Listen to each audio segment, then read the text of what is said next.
जे आमचे नेते आणि लोकसभेचे विरोधी पक्ष नेते राहुल गांधीजींनी 5 जुलै 2025ला सगळ्यात प्रधानमंत्र्याचा आवडता जो एक मंत्री आहे केंद्रातला पीयूष गोयल त्यांना पण त्यांनी सांगितलं होतं की तुम्ही जे काही आता आपलीच पाठ आपल्या हाताने ठोकतात आहात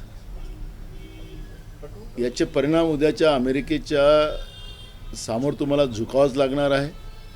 देशाचे प्रधानमंत्री नरेंद्र मोदी हे सरेंडर झालेले अमेरिकेला ट्रम्पला आणि त्या पद्धतीची परिस्थिती राहुल गांधींनी जी भविष्यवाणी केली होती तीच भविष्यवाणी आता सत्य ठरलेली आहे।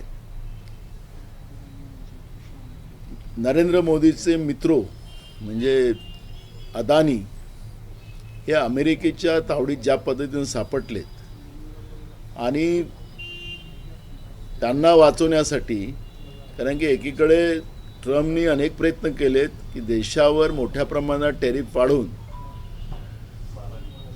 भारत देशामध्ये महागाई वाढवण्याचं काम केलं। मोदी जनतेच्या लुटीला घाबरले नाही, भारताच्या जनतेची लूट होऊ दिली, पण अदानीची मान जशी अमेरिकेच्या तावडीत सापडली आणि जे घाणेरडे व्हिडिओ ज्याच्यावरची चर्चा सातत्यानं लोकसभेत आणि राज्यसभेत मागणी करतात आहेत एप्स्टीन फाईलच्या बद्दलची ती जी चर्चा मागली जाते आहे, देशाच्या प्रधानमंत्र्यावर त्याचे आरोप आहेत पण देशाचे प्रधानमंत्री त्याला बोलायला तयार नाही। अशा पद्धतीची चर्चा केली जाऊ शकत नाही असं स्पीकरच्या माध्यमातून सांगितलं जाते। व्यवस्था लोकसभेची आणि राज्यसभेची कशी तयार झालेली आहे हे आपण पाहिलेली आहे आणि म्हणून या सगळ्या तावडीत सापडल्यानंतर आता सगळं डिझेल पेट्रोल अमेरिका आणि व्हेनेझुएलामधून घेतलं जाणार अशा पद्धतीचा एक करार केला गेला आणि अमेरिकेच्या बाजारपेठेला अमेरिकेच्या सगळ्या शेतीच्या मालाला आता भारतामध्ये आणण्याची परवानगी या करारामध्ये केली गेलेली आहे। मी मुद्दामून या ठिकाणी एक खुलासा केला पाहिजे की अमेरिकेमध्ये 1000 एकरचे हेक्टरचे शेतकरी आपल्याला पाहायला मिळतात आणि सगळेजण यांत्रिकी पद्धतीने शेती करतात। त्यासाठी अमेरिका सरकार मोठ्या प्रमाणात शेतकऱ्यांना हजारो एकर शेती करणाऱ्या शेतकऱ्यांना मोठ्या प्रमाणात सबसिडी देतो आणि कमी किमतीनं शेतकऱ्यांना परवडेल अशा पद्धतीची शेती त्या ठिकाणी केली जाते। आता या करारामध्ये जे आहे जे आता केंद्रातलं नरेंद्र मोदीचं सरकार जे आपली पाठ आपल्या हाताने ठोकतात आहे, तर काल आमचे नेते राहुल गांधीजींनी जी भूमिका मांडली की या देशाच्या शेतकऱ्यांचं रक्त आणि घाम आणि या देशाला विकण्याचं काम नरेंद्र मोदींनी अमेरिकेच्या करारामध्ये केलेलं आहे, अशा पद्धतीचं जे वक्तव्य केलेलं आहे तेच वक्तव्य खरं ठरणार आहे आणि देशातला शेतकरी पहिलेच नरेंद्र मोदीच्या सरकार जेव्हाचं या देशामध्ये आलं तेव्हापासूनच या देशातला शेतकरी रोज मोठ्या प्रमाणात आत्महत्या करत आहे। शेतीच्या मालाला भाव न देणं, शेतीचा खर्च वाढवणं, शेतकरी विरोधी धोरण नरेंद्र मोदींनी जे स्वीकारलं होतं त्याचा आता पूर्ण अमेरिकेच्या या करारामध्ये या देशातला शेतकरीच आता उद्ध्वस्त होईल अशा पद्धतीची भीती निर्माण झालेली आहे आणि अशा या कराराला जो स्वतःचा जीव वाचवण्यासाठी नरेंद्र मोदींनी या देशाच्या शेतकऱ्यालाच विकून टाकलेला आहे आणि म्हणून या कराराचाच आम्ही विरोध करतो, निषेध करतो। ही भूमिका आमची काँग्रेस पक्षाची आहे। लोकसभेमध्ये ज्या पद्धतीनं विरोध झाला, खासदारांनी तुमच्या स्पीकरकडे ज्यावेळेस विरोध केला, डॉक्युमेंट्स भिरकावून लावले, कागद भिरकावून लावले आणि नगरसेवक तुमच्या जवळचे तुमचे खासदार सस्पेंड झाले, प्रशांत पडोळे, काय सगळ्या भूमिका तुमचं वाटतं? मला त्यांच्यावर गर्व आहे।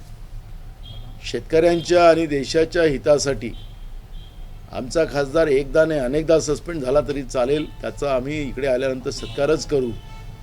कारण की जे शिकवण आम्ही दिलेली होती आमच्या खासदाराला की शेतकरी विरोधी धोरण आणि देशाचा अहित करणारं जे सरकार केंद्रात बसलेलं आहे त्या सरकारच्या विरोधात तेवढ्याच ताकदीने आपली भूमिका मांडली पाहिजे।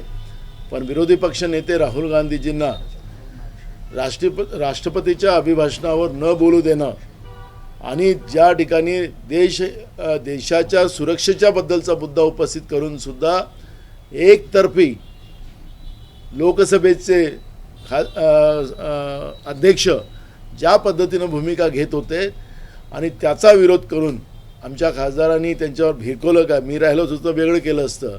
आता त्याला आमचा खासदार नवीन आहे, नाही तर मी तर वेगळं केलं असतं. जाऊन त्यांच्या काय करू शकतो मग सगळ्याला माहिती आहे महाराष्ट्राच्या जनतेला. आणि म्हणून मी आपल्याला सांगतो की आमच्या खासदाराचा मी सत्कार करेल, त्याचा सन्मान करेल आणि भंडारा गोंदिया दोन्ही जिल्ह्याच्या शेतकऱ्यांना आणि तरुणांना, कारण की देशाचा प्रश्न आहे हा, त्याचा आम्ही जाहीर सत्कार आमच्या लोकसभा क्षेत्रामध्ये करू. किती दिवस सस्पेंड राहणार मग स्थानिक मतदारसंघातल्या लोकांचे प्रश्न मग कसं? याच्यापेक्षा काय मोठे प्रश्न असतात देशहितापेक्षा? ज्यांनी देश विकला, ज्या नरेंद्र मोदींनी, ज्या भाजपनी, ते सगळ्यात मोठा प्रश्न आज देशामध्ये आहे. आणि त्याच्यामुळे ही जे प्रश्न आहेत हे प्रश्न तर सोडवतातच लोक आपल्या पद्धतीनं, पण ज्या पद्धतीनं देशाच्या शेतकऱ्यांचाच लिलाव केला, या भाजपनी, या नरेंद्र मोदीच्या सरकारने देशच विकला, त्यामुळे याच्यापेक्षा मोठे प्रश्न होऊ शकत नाही. या प्रश्नावर आता तुम्ही राज्यभर आंदोलन करणार का, शेतकऱ्यांपर्यंत जाणार का सरकारला? बिलकुल. आम्ही आत्ता आमच्या प्रदेश काँग्रेसचे अध्यक्ष आहेत, त्यांच्याशी एक मीटिंग तातडीनं आम्ही लावू आणि आता याच्यावरचा एक उठाव महाराष्ट्रामध्ये आम्ही करू, अशी भूमिका आमची आहे. अजितदादांचा जो अपघाती निधन झाला त्याच्यानंतर आता राष्ट्रवादीचे बरेचसे नेते त्या संदर्भात संशय व्यक्त करत आहेत. आणि हे बघा, आता याच्यावरची चर्चेपेक्षा देशहित हे महत्त्वाचं आहे. आणि देशहित आणि ज्या पद्धतीनं नरेंद्र मोदीच्या सरकारने देशाचं वाटोळं करून देश विकला, याच्यापेक्षा मोठा कुठलाही प्रश्न होऊ शकत नाही. आणि म्हणून मी आज तुम्हाला तातडीनं या ठिकाणी तुमच्या समोर आलेलो आहो आणि महाराष्ट्राच्या जनतेला या मोदींचा आणि भाजपचा खरा चेहरा जनतेच्या समोर जावा, महाराष्ट्राच्या जनतेच्या समोर जावा, शाहू फुले आंबेडकरांच्या महाराष्ट्रात जावा, ही भूमिका आमची आहे. आणि म्हणून मी आपल्या समोर इथं आलेलो आहो. चंद्रपूर महापालिकेचा संदर्भातला एक विषय काल पक्षश्रेष्ठींसमोर होता. आपण अनुभवी नेते, दोन्ही नेत्यांना आपण काय सल्ला द्याल? किंवा बघा, आता आमच्या दिल्लीच्या नेत्यांनी हा प्रश्न सोडवलेला आहे. महापौर काँग्रेसचाच होईल, त्यामुळे आता याच्यावरची काही चर्चा करावं असं मला वाटत नाही. कशा पद्धतीचं आंदोलन उभं कराल? कारण काँग्रेसला एक चांगली संधी असणार आहे शेतकऱ्यांपर्यंत जाण्याची. तरी संधीचा हा भाग ठरू शकत नाही, कारण की ज्या पद्धतीनं 2014 पासूनच नरेंद्र मोदी आणि भाजपनी आणि विशेष करून RSSनी या देशाच्या लोकशाहीला संपुष्टात आणून देशच विकायचा जो प्लॅन केलेला होता, तो खरा चेहरा आता पुढे आलेला आहे. आणि म्हणून याला आम्ही संधी म्हणणार नाही. आमचे नेते राहुल गांधीजी आणि काँग्रेस पक्षाने सातत्यानं त्यांना या सगळ्या गोष्टीला मी मगाशी उल्लेख केला की 5 जुलै 2025ला ही गोष्ट राहुल गांधीजींनी बोललेली होती. ते जे कॉमर्स मिनिस्टर जे आहेत पियुष गोयल, त्यांनाही ट्विट केलेलं होतं. त्यांनी सांगितलं होतं की हे पाप करू नका आणि आता तुम्ही जे आपली पाठ आपल्या हाताने ठोकताय ते जास्त दिवस ठोकू शकणार नाही. आणि तेच खरं झालं. आणि त्याच्यामुळे ही संधी नाही, हे देश विकणाऱ्या भाजपला आणि नरेंद्र मोदीच्या सरकारला एक धडा आता महाराष्ट्राच्या जनतेने शिकवावं, ही भूमिका घेऊन आम्ही आता महाराष्ट्रामध्ये निघू. लाडके बहीण योजनेला अजितदादांचं नाव द्यावं अशी मागणी जोर धरू लागली आहे, याला पण कसं बघू. आता महाराष्ट्र विधिमंडळाचं अधिवेशन आहे, त्याच्यामध्ये याच्यावरची चर्चा करू आणि या विषयावरची चर्चा होईल. कापूस उत्पादक शेतकरी मोठ्या प्रमाणात आहे राज्यामध्ये आणि देशातही. काँग्रेस या पद्धतीनं कापूस उत्पादक शेतकरी इतरांवर काही हे जे फॅक्ट आहे त्याच्यामुळे हे परिणाम होणार आहे. कसं तुम्ही पुढे जाणार आहे? काही यात्रा वगैरे काढणार आहात का? काय बिलकुल. मी मगाशी सांगितलं की प्रदेश काँग्रेसच्या अध्यक्षाबरोबर याच्यावरची एक मिटिंग होईल. मी स्वतः शेतकरी आहे. शेतकऱ्यांसाठी आतापर्यंत मी राज्यात आणि देशात काय काय केलं हे सगळ्यांना आपल्याला माहिती आहे. आणि जिथं जेव्हा शेतकऱ्यावर अन्याय होतो, कारण की हा अन्नदाता आहे आमच्या देशाचं, जे खऱ्या अर्थानं केंद्रबिंदूच देशाचा GDP हा शेतीवरच अवलंबून आहे. आणि म्हणून या कृषीप्रधान देशामध्ये या अन्नदात्याचा लाच त्याच्या घामाला आणि त्याला रक्ताला विकून आपल्या स्वतःची मान वाचवण्याचा आणि आपल्या पोपटांची मान वाचवण्याचा जो प्रयत्न झालेला आहे. आणि म्हणून या नरेंद्र मोदीच्या सरकारचं वाभाळं आता जनतेपर्यंत पोहोचवणं, शेतकऱ्यांपर्यंत पोहोचवणं, तरुणांपर्यंत पोहोचवणं, सर्वसामान्यापर्यंत पोहोचवणं ही भूमिका काँग्रेस पक्षाची राहणार आहे आणि त्याच्यावर आम्ही काम करू. बीडमध्ये जय पवारला दिल्लीमध्ये पाठवण्याच्या हालचाली ज्या आहेत त्या ते राष्ट्रवादीच्या अंतर्गत प्रश्न आहेत. त्यांनी कोणाला पाठवावं नाही पाठवावं तो त्यांचा भाग आहे. बीडमध्ये जोपर्यंत माझे पैसे निघणार नाहीत तोपर्यंत मी पाणी सोडणार नाही किंवा गावाला काय प्यायला द्यायचे ते द्या, असं एका सरपंच पतीच्या वक्तव्य समोर येत आहे ग्रामसभेत. नाही, मूळ प्रश्न आहे की महाराष्ट्रातल्या मुख्यमंत्र्यांनी काल मी आज पेपरला वाचत होतो की महाराष्ट्राची आर्थिक परिस्थिती काय आहे तर आता सगळ्यांच्या समोर आलेली आहे. महाराष्ट्रातल्या ज्या काही घोषणा करून योजना केल्या, हर घर में नल, नल में जल, जल में पाणी, आता ते कुठं पाणी गेलं आणि कुठं जल गेलं आणि कुठं नळ गेले हेच पाहायला नाही. ठेकेदार आत्महत्या करतात आहेत आणि म्हणून या अधिवेशनामध्ये या सगळ्या प्रश्नावर एक सरपंचच नाही अनेक प्रश्न पडलेले आहेत. या सगळ्या प्रश्नावर आम्ही सरकारला धारेवर पकडू.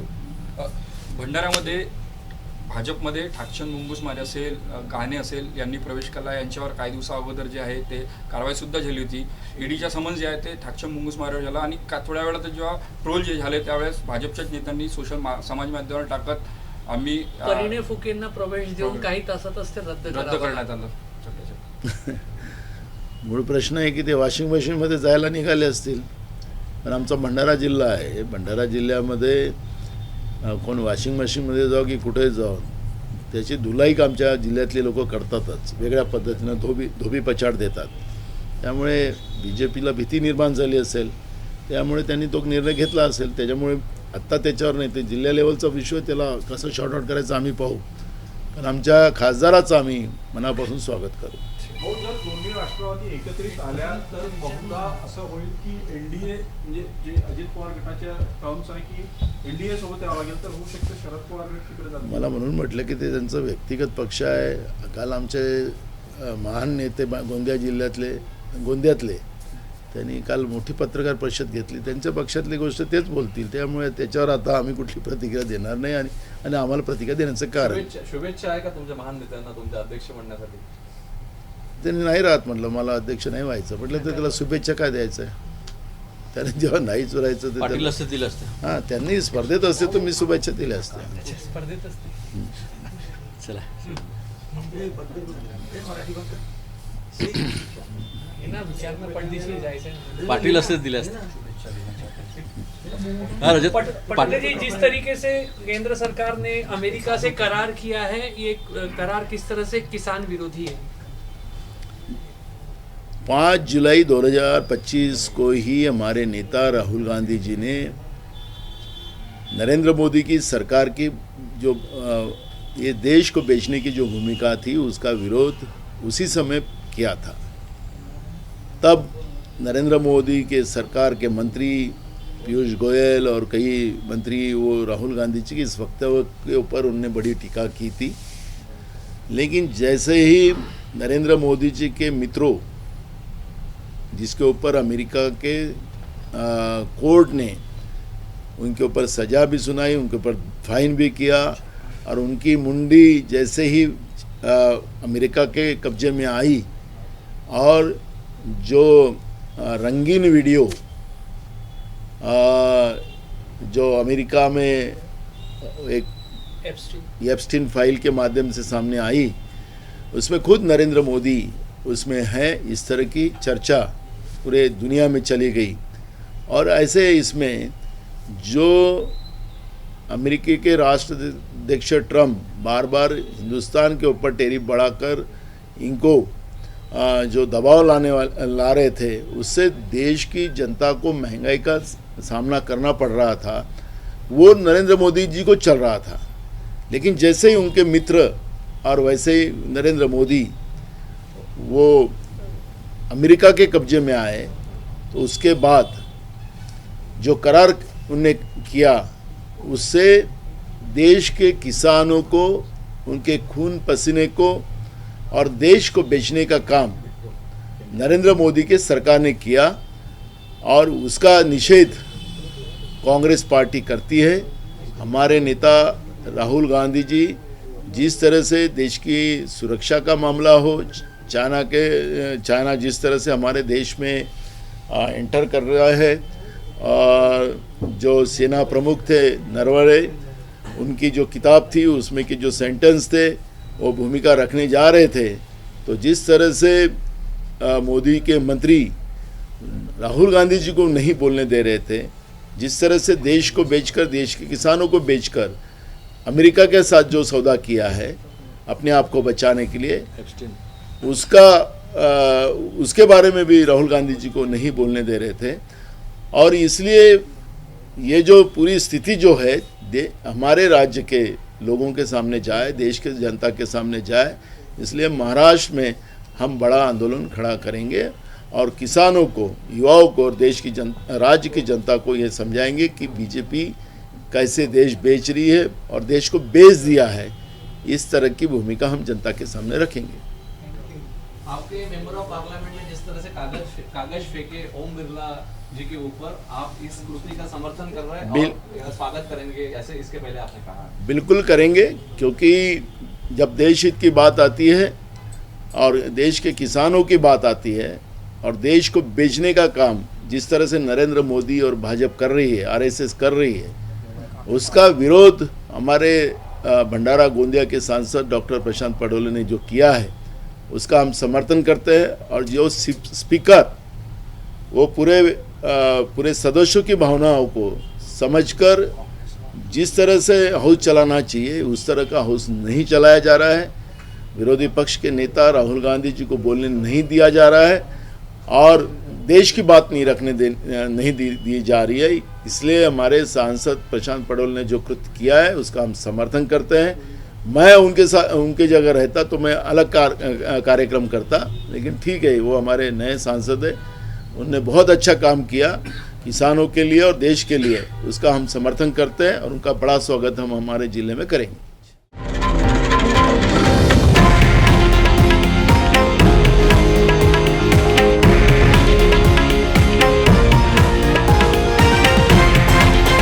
हे आहे देशातील नंबर 1 न्यूज नेटवर्क आणि आपण पाहत आहात TV9 मराठी, एकमेव।